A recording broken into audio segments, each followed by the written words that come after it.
tangis pemain, pelatih hingga manajemen PSM Makassar pecah usai wasit Pipin Indra Pratama meniup peluit tanda berakhirnya pertandingan di Stadion Kompiang Sujana, Denpasar, Bali pada Jumat, 25 Maret 2022 tadi. Pada laga itu PSM Makassar menang dengan skor 1-0 atas Persira.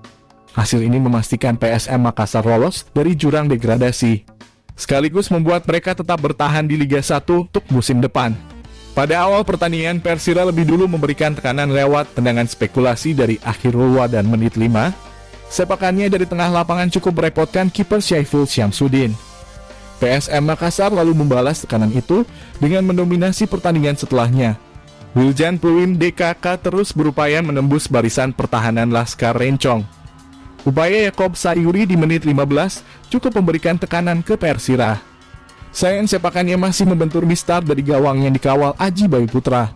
Sampai menit 30, PSM Makassar masih terus mendominasi permainan.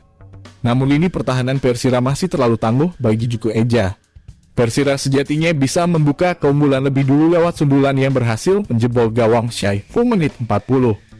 Namun wasit melihatnya offside sehingga gol itu dianulir. Semenit berselang PSM Makassar meresponsnya dengan gol indah Ferdinand Sinaga. Ferdinand berhasil mencongkel bola dengan sempurna lalu mengelabui kiper Aji Bayu. Skor 1-0 untuk keunggulan Juku Eja dan bertahan hingga turun minum. Pada babak kedua permainan berjalan monoton hingga menit 60. Kedua tim sama-sama sulit menembus barisan pertahanan. Aliran bola cuma berkutat di tengah lapangan dan kebanyakan terjadi pelanggaran. Hingga menit 80 baik PSM Makassar dan Persira masih buntu dalam menembus pertahanan.